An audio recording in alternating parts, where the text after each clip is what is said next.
So we're back with another UFC card. This time, we're back in the Apex. We're back in the Apex for UFC Fight Night Vettori vs. Dolidze 2. Everybody was clamoring for this rematch. I remember everyone saying, "Oh man, I really hope they run this fight back less than 2 years later."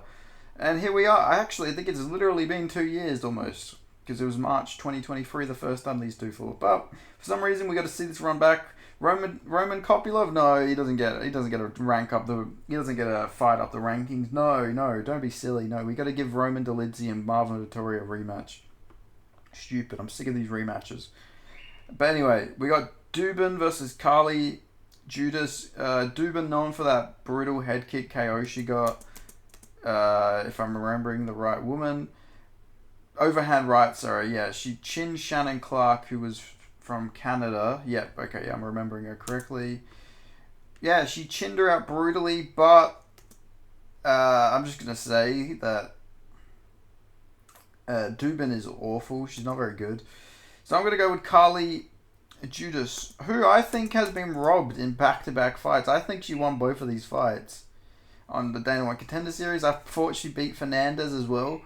Like this, she's the best woman fighter that's 0-2. Like on a 2-fight losing streak. Like she's actually really good. She comes for a scrap.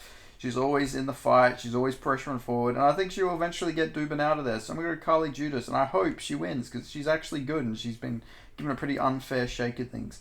Then we have Josiane Nunes versus Priscilla Cachoeira. I mean, how is Priscilla even in the UFC at this point? 2-fight losing streak. It's been over a year since she fought. Then she lost to Maverick.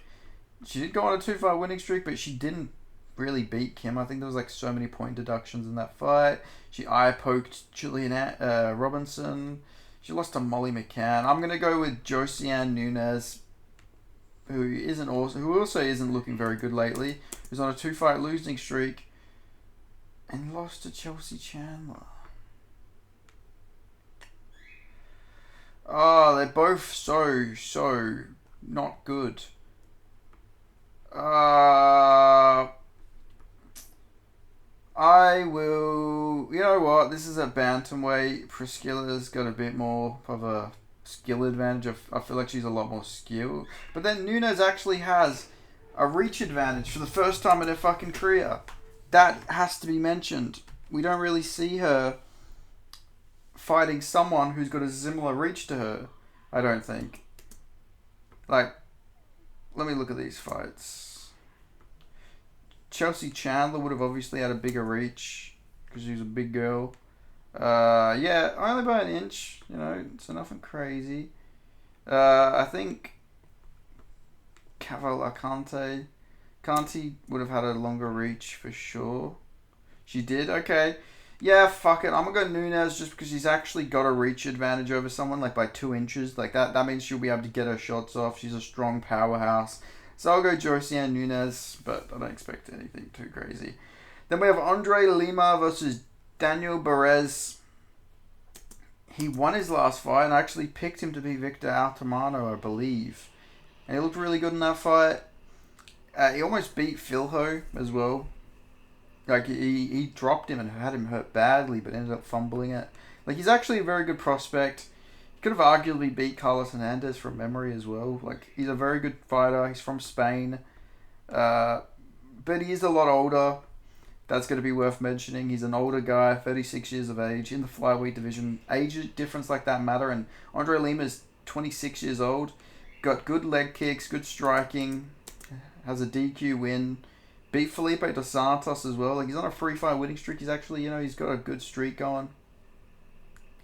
Yeah, I'm going to go Andre Lima here. I think he'll actually get this one done. I mean, he'll actually get this one done while he's a fucking minus 310 moderate favorite. But I think he will. I think he will win this fight. I think he's going to put on a bit of a striking masterclass on Perez, and I think he'll get it over and done with. Then we have Josias Musasa. Musasa? I'm going to say Musasa. It looks like Musasa. Not Mustafa. Musasa. Versus Carlos Vera. Not Cheeto Vera. Carlos Vera. Yeah, I think there's a pretty easy pick here. Like, Carlos Vera is just not good.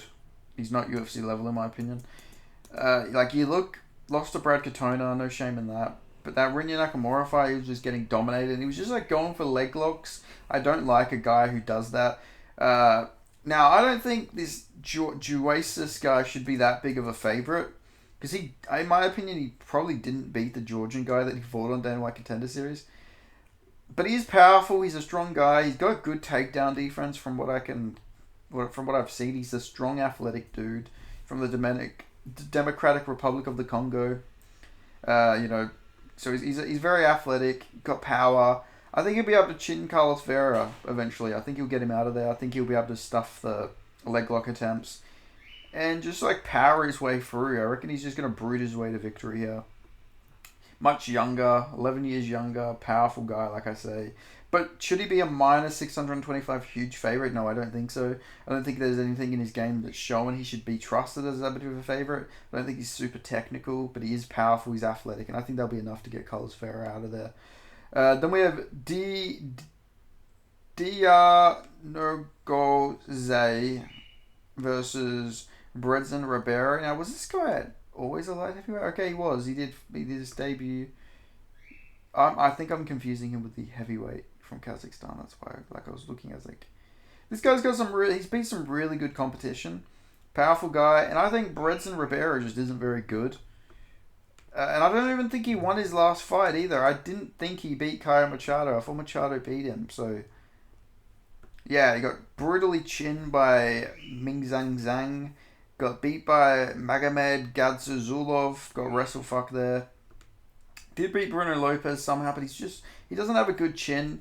And I think he will get chinned here. I mean, he's been knocked out that many times. Like, him beating Bruno Lopez was, actually, a shocking result to a lot of the guys who were in the know when it comes to prospects, because Bruno Lopez was meant to be this big up and coming guy, and then obviously Ribeiro just caught him somehow. I remember Sean Bitter, who's the prospect wizard when it comes to all this type of stuff, he literally said he didn't think there was a single way Ribeiro would win, and then he won, and it was just shocking because he said Ribeiro was awful, and I don't think Ribeiro is very good, so I am gonna go with Dr. Nogose here, the Kazakh, to get this one done by KO. Then we have Sam Hughes versus Stephanie Luciano. Interesting fight. Very interesting fight. I'm gonna... Sam Hughes is a weird one, because she's always losing. Then she'll beat, someone really good. It doesn't make sense. Her career is just so confusing to me. But considering she seems to be win one, lose one, I'm just gonna go with Stephanie Luciano here, just because. Look at it. Look at the fucking trend that's going on here. She fought Jacqueline Amorim, who is very one-dimensional, extremely one-dimensional, but is now on a good streak of things. So it's weird, right? Sam Hughes can beat these really good women prospects, and then just immediately lose all their fights afterwards. It just blows my mind how it works. But I'm just gonna go with Luciano. Fuck it. I feel like she is very well rounded. I feel like she can win this, so I'm gonna go with her.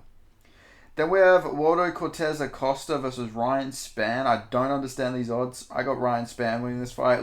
Lighter man skill is a thing.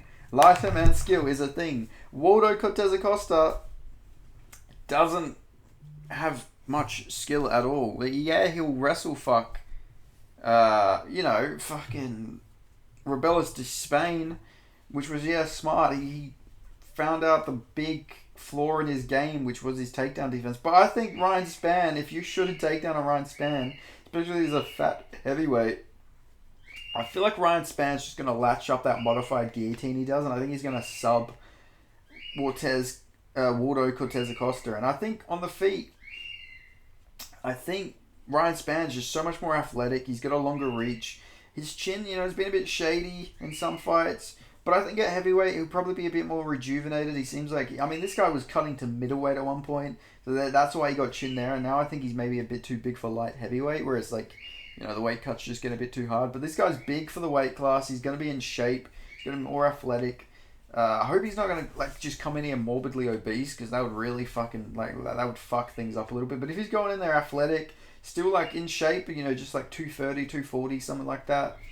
I think he could really do some good things at heavyweight, and I think he can beat Waldo Cortez Acosta. Acosta isn't like some unchinable guy. He's been knocked out in boxing before.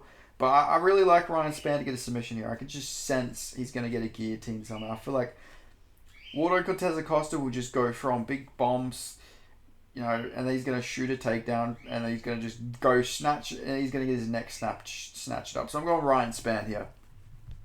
Then we have Su Jung Yu versus AJ Cunningham. Now, Su Jung Yu is not the guy I thought he was. Okay. I thought that this was the guy that Hyder Emil beat, but I was actually, no, he wasn't the Korean Tiger, so no, this is a different dude. This guy will win though. Like, he just will. Like AJ Cunningham just isn't UFC level. That's like all there is to this. Like AJ Cunningham, respect to him. I have no problem with him as a guy. He seems like he's got a cool story. But I just don't think he's gonna win it. I mean, he isn't UFC level. Like, he's taken some big damage his last couple of fights. He got brutally beaten up by Stephen Nugent, who I think then went on to lose his next fight, if I'm correct. Yeah, he went and lost to Jano Aarons. Then you look, he's a can crusher. He hasn't beat anyone good. And then against Klein just used him as a fucking heavy bag for 4 minutes. Like, he just brutally beat him up. And yeah, he showed a bit of a good chin, but I don't know. This isn't like good. Like, this isn't good for him. I feel like he's gonna get beaten up in this fight. But maybe he comes through. Who knows? Like, I'm not saying I'm like the biggest. Is this a bantamweight? Oh my god, this is a bantamweight. Why is AJ Cunningham moving down 2 weight classes? He doesn't even look like he's that... Like that is crazy. Has he fought a bantamweight before? Okay, he's fought a bantamweight before, but like... My god, this guy fought Ludovic Klein. That's crazy. These monsters gave him Ludovic Klein. I think he's just going to get chin, because I don't think his chin is going to be handling after getting knocked out and beaten around by Ludovic Klein, I don't think cutting 20 extra pounds is going to help his chin. I feel like, Su Jung Yu, if I remember correctly, isn't he a bit of a grappler? Yeah, he's a bit of a grappler, but he's got a right straight finish there. Yeah, he is a bit of a grappler, but I'll go with Su Jung Yu. I think he'll beat AJ Cunningham. But who knows, maybe AJ Cunningham is just a different beast at bantam. Imagine that, he just goes on a crazy run. But, I don't know. Anyway, we have Damon Blackshear versus Cody Gibson.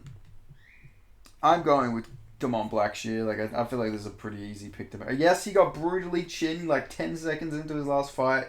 But Montel Jackson would do the exact same thing to Cody Gibson, I feel like. Montel Jackson is the dark horse of the division. I'm not just saying that because he's black. He is just a very good guy. He's a very good prospect. He has massive hands as well. Montel Jackson, has very big hands. He's got some of the biggest hands in the weight class, and he's he's actually booked. I didn't even realize he was booked. Who's he fighting? He's fighting Daniel Marcos. He's a very good prospect. You look at these wins he's got some really good wins. Lost to Ricky Simone, but back in the day, lost to Brett Johns. But outside of that, he's just destroyed all these guys. And then obviously, like I said, Brett Johns, and then beat Jesse Strait. He's a very good prospect, and he went in there and he chinned Damon Blackshear. So yeah, I'm gonna go with Damon Blackshear, and he avenged that loss as well. He just won another fight. He beat Cody Stamann. He arguably beat Mario Batista as well. He almost stopped us from getting Mario Batista versus Jose Aldo. But the judges didn't see it that way. But I sort of thought he beat Mario Batista. He is very good. He reminds me a lot of Aljo. He's got a similar style to Aljo. I'm not saying he's as good as Aljo. But we've seen Cody Gibson versus Aljo. Aljo beat him. Obviously, styles make fights. And I feel like Damon Blackshear's style will give him problems. So yeah, I'm going to go with Damon Blackshear. Crazy. He lost to Chris Montigno back in the day, but Yeah, I'm gonna go Damon Blackshear to beat Cody Gibson. He's just not been looking good lately. Oh, no, I'm completely wrong. He's on a 2-fight winning streak. How did I forget that? How the fuck did that happen? When did he fight Chad? Well, I don't remember these fights. I swear I have dementia. I'm like thinking here, like, I thought his last fight was like Miles Johns, but I would have picked him against Kelleher as well. I probably picked him in both of them fights. I just don't remember them happening. Yeah, fair enough. He's on a 2-fight winning streak then. Alright, my bad. But yeah, I think Damon Blackshear's going to beat him. Sorry, Bantamweight Darren Till. Then we have Alexander Hernandez versus Kurt Hollabaud. Oh, this is a tough one too, because Hollabaud's actually looked good recently.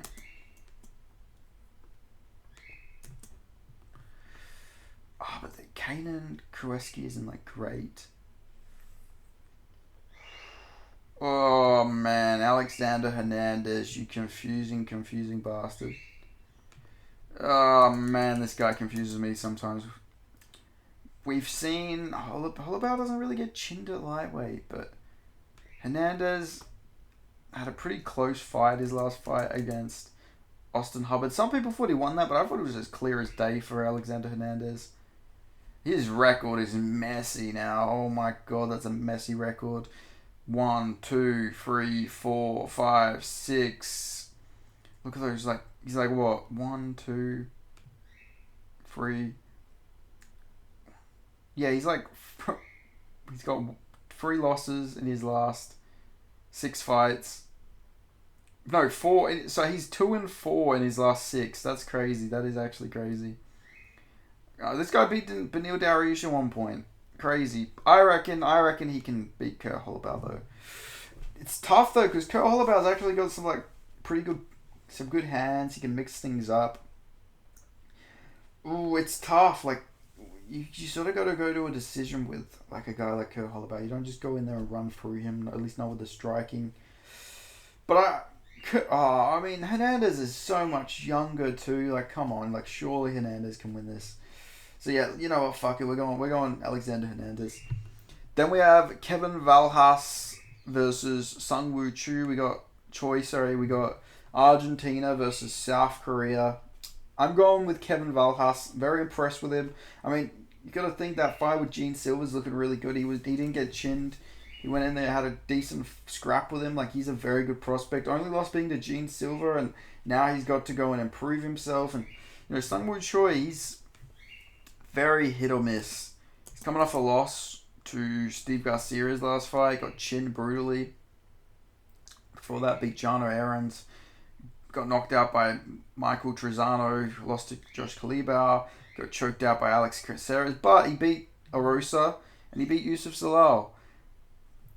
And then, he had like a decent fight with Movsai Evelo, if I remember, I think. But then he also got chinned by Jae-Won Kim. So he's been knocked out a lot. That's something you got to realize on his record. He's taken a lot of damage. I think Valjas will be able to get him out of there, to be honest. I think his hands are nasty, and I think he'll just put a bit of a beating on Sung Woo Choi until he gets him out of there. So I'm going Kevin Valjas. Then we have Alessio Zaleski versus Chidi Nchikwi. I'm gonna go with... This is a tough one. This is a really tough one. Zaleski's actually looking pretty good. Like, oh man, this is a tough one. And that Randy Brown fight was actually really close. Like, should have beat Salikov. Chidi didn't look that good against Reese McKee either. But he also, he beat Jared Gooden, but he didn't look great in that fight either. Ooh, this is a tough one. But I'm going to go, you know what, I'm going to go Zaleski. I think we're going to see Chidi get chinned here. I think the weight cut's pretty bad on him. Like, I feel like his durability isn't going to be as good. And even then at middleweight, he did get chinned a few times. He's not the most durable guy. Both of these guys are a lot older as well. Like, Zaleski's older, but Zaleski aging like a fine wine in MMA terms. Like he almost beat Renat. Like he almost knocked him out, beat the shit out of him in the third round. Got a draw, very clear draw. He's very good. I'm I'm gonna go Zaleski. I still trust in this guy even at 38. I mean, his last win was against Zach Scroggins, who shouldn't have been in the UFC, but he's still a legit guy. So I'm gonna go Alessio Zaleski. Then we have Marvin Vettori versus Roman Dolidze. This is a tough one. This is such a tough fight to predict. Wow, Roman Dolidze has an 8-3 UFC record. That is fucking batshit crazy that he's 8-3. I didn't realize that. That's actually crazy. Like, most of his career has been in the UFC. Was he like 4-0 when he came into the UFC or some shit? 6-0. No, he came in. Okay, he came into the UFC 5-0. No, 6-0, yeah, and then it was 7-0 his next fight. Crazy. That is crazy. I think I'm gonna take. I think I am going to take. I've been going back and forth on this. So here's my thought process on who I'm gonna pick. I'm either Marvin Vettori is gonna come in here rejuvenated. He's gonna look better than ever after taking a career-altering beating and taking 2 years off and having a bunch of injuries, or I go with Roman Dolidze, who's got the momentum. He's on a 2-fight winning streak. He's looked pretty. He's looking alright. And also that Amavov loss doesn't look too bad now. Like that he went and chinned Adesanya. At least Roman Dolidze survived to the final bell. Didn't have much success at all in that fight, even though the judge scored it a draw. But then at the same time, Roman Dolidze probably can't go in there and chin Marvin Vettori. He's got a really good chin. And now you're going to give him 5 rounds? Like, Roman Dolidze doesn't have the greatest gas tank. So this is really, really tough. But also maybe Vettori just gives up. Because he's been talking about retirement. He's making jokes about losing. Like, if Izzy wants to win again, he needs to fight me. So, like, that is concerning, to be honest. So, I think there's obviously a big age difference. But Roman Dolidze hasn't taken the damage Vettori has. And the first fight they had was pretty close. I thought Vettori won, but it was really close. So, you know what? I'm going to go Roman Dolidze to get this one done. Not super confident in this pick. Vettori could definitely win, but I don't know. I just can't trust in Vettori. The way he's talking, the beating he took against Jared Cannonier, like that was a life-altering beating. So, yeah, I'm going to go Roman Dolidze. I don't know if he'll go in there and chin him or even sub him, but I just think he'll be able to get ahead in this fight. So, I'm going to go Roman Dolidze. But let me know who you guys have. Make sure you like, subscribe, put on notification. I'll see you guys next time. Thanks for watching.